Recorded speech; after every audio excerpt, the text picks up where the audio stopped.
여러분들 잘 아시다시피 내주부터요, 사회적 거리두기 4단계로 격상이 됩니다. 수도권의 경우에. 그래서 사실상 수도권은요, 셧다운에 들어가게 되는 최악의 상황에 직면하게 됐는데, 언제든지 여러분들 잘 아시다시피 문재인 대통령이 앞장서가지고 또 이 정부 인사가 앞장서서 긍정적으로 마치 코로나가 다 끝난 것 같이 얘기만 하면 기다렸다는 듯이 코로나 사태가 악화되고 있어요. 이 얘기는 결국 뭡니까? 정부가 신호를 국민들한테 잘못 떠가지고 붕붕 뜨게 해놓고서 바로 최악의 조치를 해주는 거예요. 이 얘기는 결국 이 방역 문제에 대한 이 전문성이 없다. 그리고 예측 가능성 능력도 상당히 없다. 그러다 보니까 우리 국민에게 매번 실망을 주는 겁니다. 그래서 지금 현재 방금 지금 보도 내용을 보면요. 6시 현재 오늘 7월 9일 6시 현재 1,050명의 확진자가 나타나가지고 어제보다 11명이 지금 늘었다. 이렇게 지금 보도가 나오고 있습니다. 자, 이 얘기를 보면요. 이 방역 신호, 지금 현재 우리가 현 문재인 정부가 얼마나 잘못 보내고 있어요. 이러다 보니까 외신에서까지도 말이죠. 그동안에 방역 성공했다고 자랑을 해왔던 문재인 정권이 또 그야말로 이 백신 접종에 있어서 완전히 실패한 나머지 대망신을 당하고 있다. 이런 외신 보도까지도 이어지고 있어요. 자, 이렇게 해서 이번 방역 조치, 불과 며칠 전만 하더라도 5인 금지가 이제 7인 금지로 바뀐다. 이렇게까지 정부가 입장을 발표했잖아요. 그러자마자 바로 지금 이렇게 악화되는 상황을 맞고 있어요. 그렇다고 해서 과연 우리 정부가 지금 충분한 백신을 가지고 있느냐? 또 그건 아니에요. 그렇기 때문에 굉장히 진퇴양난에 지금 빠져 있고 우리 국민들에게 많은 비판과 불만을 받고 있음에도 불구하고 현 문재인 정권의 안이한 자세 때문에 우리 국민만 지금 굉장히 뭐라 그럴까요? 지금 시달리고 있는 상황에 직면해 있다. 이런 안타까운 말씀을 드리지 않을 수가 없고 문재인 대통령이요 2천만 명분을 확보했다. 이렇게 자랑한 이 모더나 이미 작년 말에 모더나 CEO하고 전화를 했지 않습니까? 그런데 지금 현재 말이에요. 그게 작년 12월에요. 근데 지금까지 들어와 있는 이 분량은 딱 17만 7천만 밖에 되지 않는다고 그래요. 그래서 그당 작년 12월 달에 금년 2분기부터 국내 공급하기로 약속했다는 2천만 명 중에서 실제로 2분기에 들어온 물량은 5만 5천 명분밖에 되지 않는다. 지금 이렇게 알려지고 있어요. 자, 이걸 보면 정부가 이 통계를 갖다가 이 상황에 맞게 제대로 정말 접종의 목표가 있잖아요. 그런데 정치 환경을 현 문재인 정권에 유리하게 끌어가는 데만 맞도록 이렇게 통계치를 그리고 대통령의 이 접종의 확보 말하자면 실적을 부풀리는 것이 아니냐. 지나치게 말하자면 꿈보다 해몽이 더 좋다고 하잖아요. 그런 식으로 해서 우리 국민들에게 지금 많은 고통을 안겨다 주고 있다. 이런 비판을 받아야 마땅하다고 생각이 듭니다. 자, 그러다 보니까요. 이렇게 코로나가 지금 굉장히 늘어나고 있잖아요. 굉장한 위기 국면에 처하다 보니까 이 조국이가 또 지금 오세훈 시장을 때리고 있어요. 이 만화까지 그래갖고 지금 비판하고 있는데 뭐라고 비판을 하고 있느냐. 이 페북에 풍자 그림까지 그려놨습니다. 저는 방역을 풀 테니 정부는 방역을 하세요. 이 오세훈입니다. 이게. 그리고서 취임 3개월 서울시 코로나 폭증 이런 얘기를 지금 하고 있어요. 이 얘기는 결국 뭡니까? 오세훈 시장이 출범을 하면서 이 맞춤형 코로나 해서 이 코로나 검증을 좀 쉽게 하는 그런 제도를 도입하겠다. 이런 의사를 이 정책을 밝힌 바 있지 않습니까? 이거를 빗대어가지고 오세훈 시장에게 모든 방역의 대실패 책임을 짓는 그야말로 이 어처구니 없는 현상이 벌어지고 있고요. 이런 오세훈 시장의 책임들을 아주 적극적으로 강조하고 있는 사람이 조국 그리고 최민희 전 의원입니다. 이러다 보니까요. 우리 국민의힘의 상근 이번에 새로 임명된 부대변인 신인규 부대변인은 지난 4월 달에 임명이 됐던 그야말로 여론에서 언론에서 이게 방역과 관련된 전문가가 아닌데 왜 방역기획관에 임명하냐. 이 김호란 비서관 이 비판을 지금 제기하고 있어요. 그동안에 한 일이 뭔지 이거를 좀 밝혀라. 이렇게 얘기를 하고 있고요.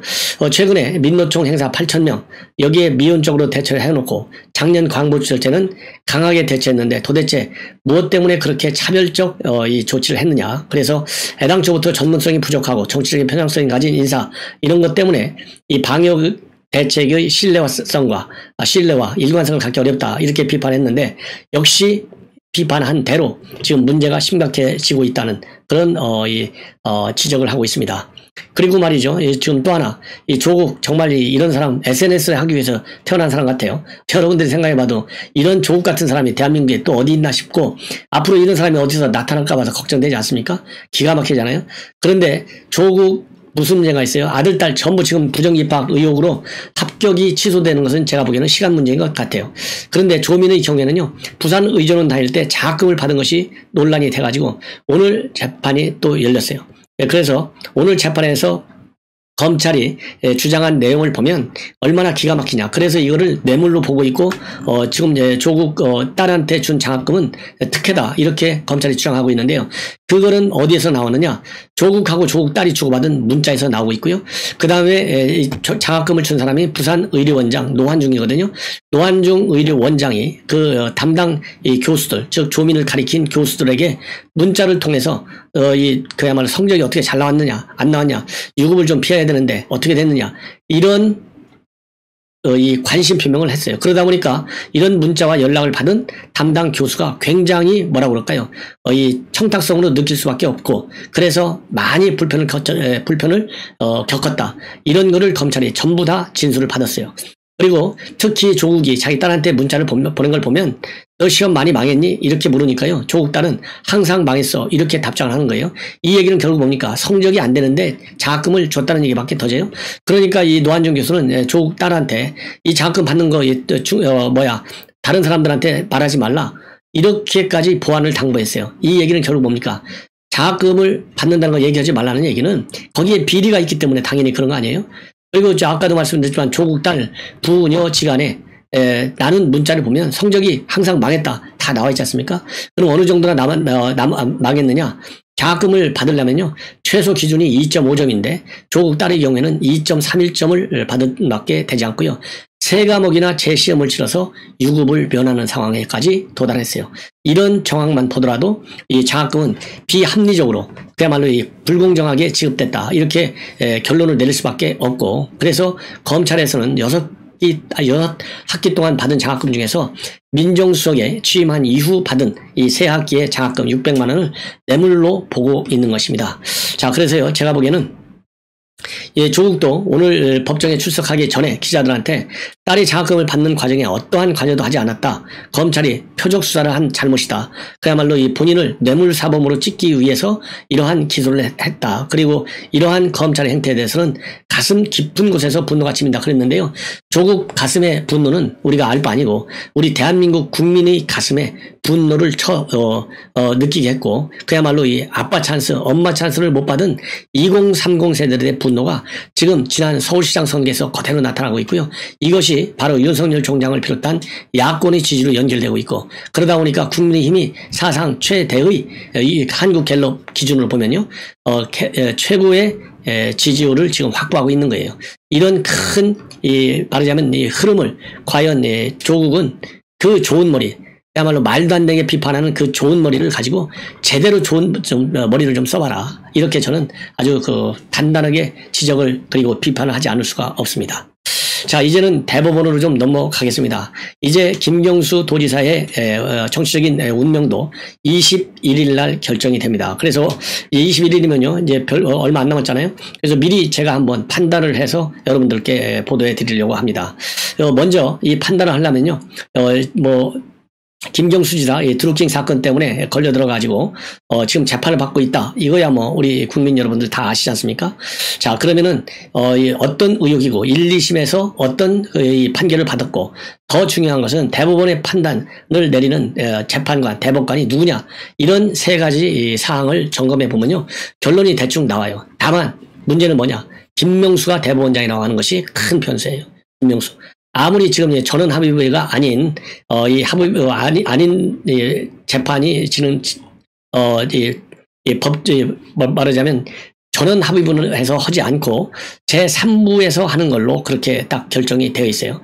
그래서 이 재판부가 누구 대법관으로 구성되어 있는지, 정치적인 성향은 뭔지 이런 거를 말씀을 드리면 이 김경수의 운명은 이렇게 가있구나 딱 결론이 날 겁니다. 자, 그러면은 이 재판 이제 21일 날 열리게 되는데요. 대법원 3부에 배당이 됐는데 주심이 누구냐? 이동원 대법관입니다. 그러면 대법원 3부에 누구누구가 있느냐? 김재영, 그러니까 이동원 대법관이 있고요. 김재영, 민유숙, 노태악 대법관이 있어요. 그러면 성향을 보면 이 주심을 맡은 이동원 대법관은 비교적 이 보수 성향이 있다 이렇게 평가를 받고 있고요. 지금 대법원에서 소수 의견을 주로 내는 이 소수 의견의 성향을 보면 여러분과 생각이 같아요. 저하고도 생각이 같아. 이러니까 보수적인 시각으로 보는 그런 대법관이고요. 그 다음에 김재형, 민유숙 이 두 대법관은 진보적인 색채가 강한 사람이고 노태악 대법관은 중도적인 평가를 받는 사람이다. 이렇게 성향별로 분석이 됩니다. 그런데 다행스럽게요. 이동원 재판관이 대법관이 이번 주심으로 되어 있어요. 자, 그러면은 이 당시에 말이죠.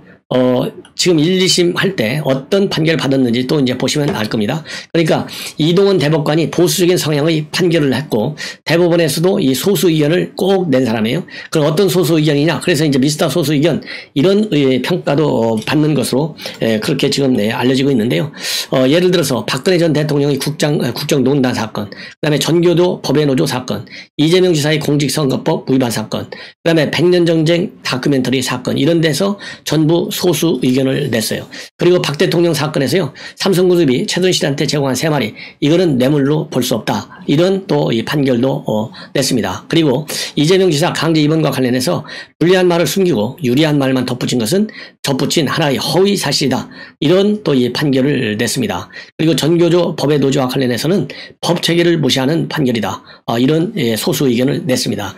이거를 보면 분명히 김경수 유죄 판결을 받겠구나 이렇게 여러분들께서도 짐작을 하실 수 있으리라 믿어요. 그러면 1, 2심 판결에서는 어떻게 됐냐? 김경수 재판은요. 하나는 선거법 위반인 공직선거법 위반 사건이 하나 있고 이것은 바로 뭐냐면 선거운동과 관련해서 김동원에게 뭘 얘기했냐면 도두영 변호사 일본 총영사직을 달라. 이렇게 총영사직을 주겠다. 이런 의향을 표명한 것으로 되어 있어요. 근데 이 공직선거법 위반은 1심에서는 유죄 판결을 받았어요. 집행유예 10월에, 징역 10월에 집행유예 2년. 그런데 2심에서는 이게 무죄가 됐습니다. 그래서 대법원에서 이 판결이 어떻게 내려올 것이냐. 이것이 이제 관전 포인트고요. 또 하나 중요한 것은 바로 드루킹 사건의 핵심입니다. 이 컴퓨터를 통한 업무 방해 프로그램, 매크로 프로그램, 일명 킹크랩이죠. 이 댓글 순위를 조작한 거. 1심에서는 징역 2년 실형을 선고하고 법정 구속을 했어요. 그런데 2심에서는요, 징역 2년을 실형하고, 2년의 실형을 했지만은 법정 구속을 안 하고 보석으로 풀어줬어요. 이건 왜 그랬습니까? 이 사회적 지위가 있다는 거죠. 도주 염려가 없다. 그래서 법정 구속을 안 했는데 이거 가지고서도 최근에 문제가 많이 되고 있죠. 왜냐하면은 이 전직 대법원장까지도 전부 증거인멸 우려가 있다. 그래서 구속시켜버렸잖아요. 전직 대통령 둘 다 마찬가지지 않습니까? 지금 현재 어제 판결이 났는데요. 전직 국정원장 3명 전부 다시 대법원에서 구속했어요. 자, 이런 걸 보면 김경수는 상당히 실세임에 틀림없고 법원의 판결이 굉장히 뭐라 그럴까요? 이 봐주는 그런 판결이다라는 비판을 받기에 충분한 소지가 있습니다. 자, 그러면은 이렇게 해서 김경수 그러면 아까 말씀드린 대로 이번 이동원 재판관의 보수적인 성향 그리고 1, 2심에서 말이죠. 공직선거법의 경우에는 의견을 달리하고 있지만은 컴퓨터 이 매크로 프로그램 작동한 거에 대해서는 둘 다 형량까지도 같아요. 징역 2년. 이걸로 딱 보면 아무리 제가 이 법률을 잘 모른다 하더라도 여러분들 이 정도가 되면 1, 2심에서 동시에 똑같이 형량까지 갖게 유죄 판결이 나왔는데 이거를 무죄로 때린다? 이건 있을 수 없죠. 그 다음에 다만 공직선거법 위반의 경우에 지금 이제 무죄가 됐어요. 2심에서. 그러면 무죄가 된 부분이 지금 이 대법원 이동원 대법관의 경우에는 소수 의견을 그러니까 정치적인 스펙트럼에 따라서 판결을 달리할 수 있는 중요한 선거에 있어서는 항상 소수 의견을 냈어요. 자, 그런데 이번에는 이제 전원 합의가 아니지 않습니까? 그러면 공직선거법 위반과 관련해서도 굉장히 뭐라 그럴까요? 엄격한 법 해석을 할 가능성이 저는 크다. 왜냐면요, 지금 방금 전에도 제가 말씀을 드렸지만은 이재명 사건과 관련해가지고 이 허위 사실 유포, 이게 맞다. 이렇게 얘기했잖아요. 강제 집원. 그런 것처럼 이 드루킹의 사건과 관련해서 도두영 변호사한테 일본 샌다이 총영사직을 줄 테니 이 매크로 프로그램 잘 좀 해. 이렇게 한 거, 이거는 당연히 대가성이지 않습니까? 그래서 제가 보기에는 유죄 판결할 가능성이 상당히 크지 않나. 저는 그렇게 판단이 됩니다. 자, 그래서 말이죠. 그리고 또 하나 중요한 것은 그러면 본인 드루킹의 본체인 김동훈의 경우에 어떤 이 판결을 받았느냐. 이 컴퓨터 킹크랩 이용해서 댓글 순위 조작을 한 거. 이거는 전부 1심 징역 3년 6개월, 2심 징역 3년, 대법원에서도 2심 그대로 징역 3년을 때렸습니다. 이 얘기를 보더라도 김동원 유죄 때리는 걸 보더라도 이 컴퓨터 프로그램에 의한 업무방해 혐의 유죄가 불가피할 수밖에 없다. 저는 그렇게 생각이 듭니다. 그런데 이제 굉장히 아주 초호화 이 변호인단을 지금 갖고 있어요. 법무법인 태평양, 그다음에 현 정권에서 잘 나가는 LKB 파트너스, 즉 이 스몰 김현장이라고 하잖아요. 여기에 이상훈 전 대법관까지도 들어가 있고요. 판사 출신의 전관 만 8명이나 붙어 있다고 합니다. 그리고 또 국제인권법연구회 회장 출신인 김성수 변호사, 우리법연구회 회장 출신인 이광범 변호사도 이 사건을 변호하고 있어요. 국제인권법위원회가 누굽니까? 이게 바로 김명수 대법원장이 회장했던 자리잖아요. 그렇기 때문에 정치적인 영향력이 그 어느 때보다도 센 사람들이 지금 이 변호를 받고 있는 것이 변수라고 한다면 변수가 되겠다. 이렇게 판단이 됩니다. 자, 그 다음에는요. 오늘 이 한동훈 복직 폭행과 관련해서 정진웅에게 징역 1년이 구형됐는데요. 이 징역 1년 구형은 결재는 바로 이성윤이가 고검장인데 이 고검장 이성윤의 결재를 득해서 징역 1년이 구형이 됐습니다.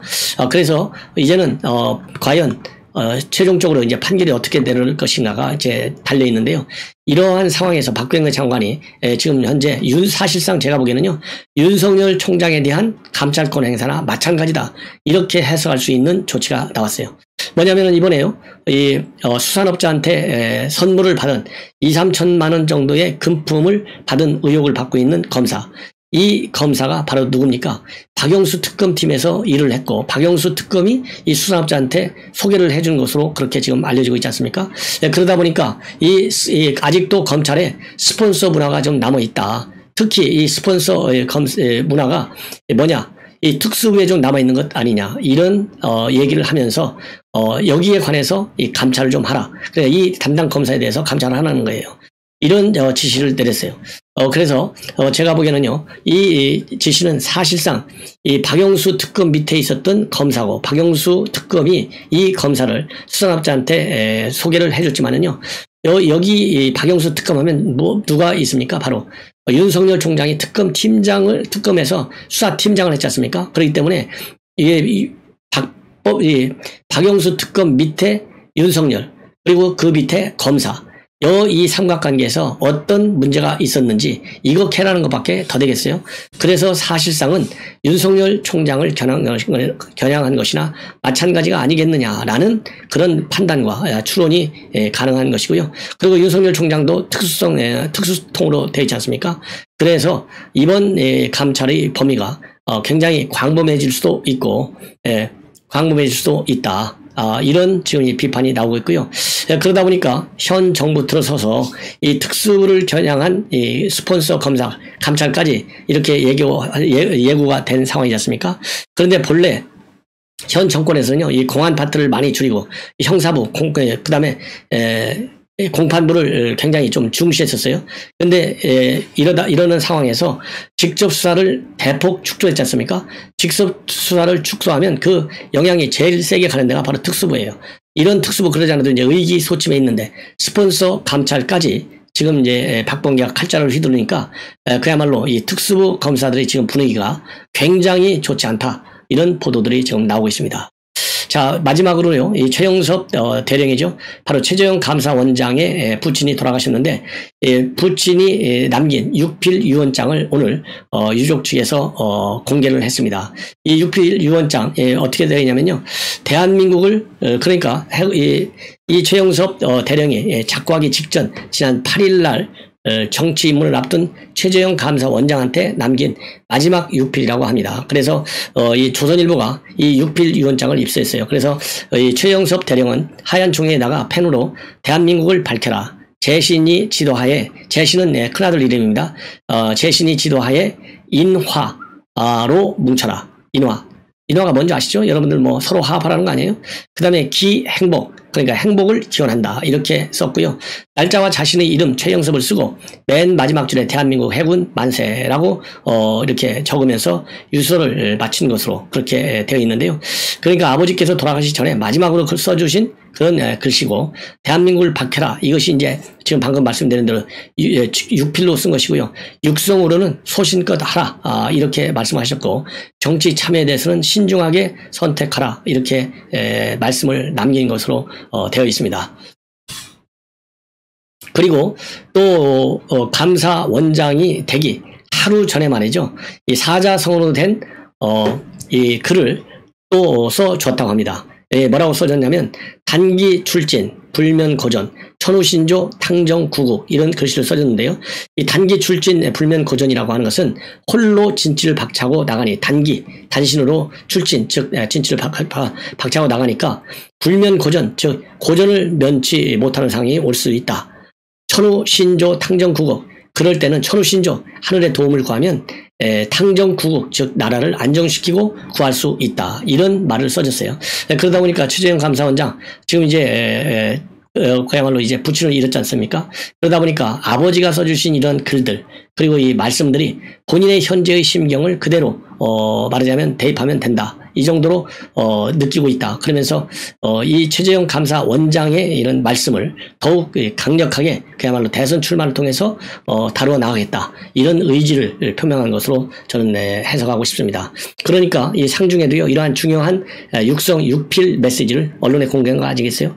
자, 이렇게 해서요, 최재형 감사원장의 출마가 준비의 일환에서 이러한 최영섭, 그러니까 부친의 메시지를 이렇게 공개하고 있는데, 그만큼 부친이 말하자면 이 해군 장교 출신으로서 많은 이 전적을 올린 데 대한 많은 국민들의 이런 성원, 이런 것을 등에 업고 이 출마 분위기를 조금 고양시킬 필요가 있지 않나, 이런 정치적인 판단 때문에 이런 것을 공개하신 것이 아니냐, 이렇게 생각이 듭니다. 자, 시청자 여러분, 이것으로 이 저녁 방송을 마치고요, 저녁 식사 후에 또 여러분들께 좋은 뉴스로 분석해 드리도록 하겠습니다. 시청자 여러분들께 이번 시간에 먼저 말씀드리고 싶은 얘기는요, 윤석열 총장이 방금 전에 중요한 메시지를 날렸습니다. 바로 SNS, 요즘은 이제 윤석열 총장 페북을 쓰고 있지 않습니까? 그래서 페북을 통해서 입장문을 지금 내고 있는데요. 입장 내용은 지금 코로나 4차 유행과 관련한 정부에 대한 촉구 비판 내용으로 되어 있습니다. 여러분들 아시다시피 12일서부터 2주간 25일까지 아주 가장 농도가 센 4단계 지금 사회적 거리두기 그런 단계에 돌입하게 되는데요. 사실상의 이 봉쇄 조치나 마찬가지로 굉장히 지금 코로나 사태가 엄중하지 않습니까? 그렇기 때문에 윤석열 총장이 이러한 상황과 관련해서 입장문을 낸 것이다, 이렇게 봅니다. 입장문의 내용을 핵심적으로 요지를 말씀드리면, 우선 필요한 백신 빠르게 수급해 와라, 이거를 강력히 촉구하고 있어요. 그래서 조금만 더 참으면 마스크를 벗고 자유롭게 걷는 날이 올 것이라고 생각했고, 그래서 좀 친구들하고 치맥도 즐기고 야구장도 찾아서 소리도 지르고 가족들하고 나들이도 하는 이러한 평범한 소소한 일상을 되찾을 것 같은 그런 기대를 가졌고, 또 이 소상공인 자영업자분들도 절망적인 한계 상황에서 벗어날 수 있을 것 같다, 이렇게 생각을 했어요. 그래서 이 많은 이러한 희망을 갖고 국민들이 버텨왔는데, 또다시 이렇게 많은 고통을 해야 된다고 생각하니까 어깨가 한없이 무거워지고 마음이 아려온다, 이런 입장을 내놓고 있습니다. 그러면서 해뜨기 직전이 가장 어둡고 정상에 다다르기 직전이 가장 힘들다, 이러면서요, 어떤 위기가 닥쳐도 우리 위대한 국민 여러분께서는 끝내 이겨내셨다면서 우리는 반드시 평범한 일상으로 돌아갈 것이다, 국민 여러분 건강관리에 유념하시고 힘내시라, 이런 취지로 되어 있습니다. 생각보다는요, 이 팬데믹과 관련된 정부에 대한 비판이 비교적 뭐라 그럴까요, 상당히 부드럽게 되어 있어요. 이 얘기는 결국 정부에 대한 이 비판과 함께 우리 국민들의 고통을 강조하는 선에서 지금 대응 입장을 내는 것이 특색이라면 특색이다. 이 얘기는 결국은 뭐냐, 윤석열 총장 그동안에 각 부분별로 많은 이 비판적 시각을 많이 내놓고 있는데요. 이 코로나와 관련해서는 지금 현재 제가 어제죠, 날짜상으로는 이제 한국갤럽 여론조사 내용을 보면서 이 코로나 사태에 대한 적응 잘하고 있다 대응을 이러면서 이 긍정평가한 우리 국민들의 프로테지가 20%에 육박하고 있어요. 이것만 보더라도 얼마나 지금 우리 국민들이 특히 이 여권에 있는 국민들이라고 봐야 되겠죠. 국민들이 지금 코로나 사태와 관련된 정부의 대응을 잘못 알고 있는 것이 아니냐. 그래서 국민의 고통을 호소하면서 이제 정부가 대응을 잘못하고 있다. 이런 점을 지적하다 보니까 이 코로나 사태와 관련된 정부의 이 대응 조치 하나하나에 대한 비판은 자제하고 있는 것으로 그렇게 해석이 됩니다. 자, 그래서요, 지금 현재 윤석열 총장이 이 공개적인 행보를 하면서 집중적으로 비판하고 있는 것이 탈원전 정책이고요. 그러다 보니까 이런 집중적 비판에 직면하다 보니까 정부가 탈원전 문제에 관해서는 일단 제동이 걸리는 모양새를 보이고 있습니다. 이 얘기는 제가 왜 말씀드리냐면 지금 이제 신한울 원전 1호기가 바로 오늘 조건부로 운영 허가를 받았습니다. 그래서 신한울 1호기가 완공된 지 15개월 만에 허가를 받았어요. 이 안정성을 확보하라는 이 4가지 조건을 걸면서 허가가 됐습니다. 그래서 현 정부 들어서요 2019년도에 신고리 4호기에 이어서 이번 신규 원전 허가는 2번째가 됐는데요. 이번에 지난 2019년도 이후에 거의 2년 만에 2번째 신규 원전을 하게 된 것은 지금 우리 야권에서 대대적으로 이 탈원전 문제를 비판하고 있지 않습니까? 이것이 지금 2050년도 탄소 제로 이 국가적인 목표와도 상반되는 것이고요.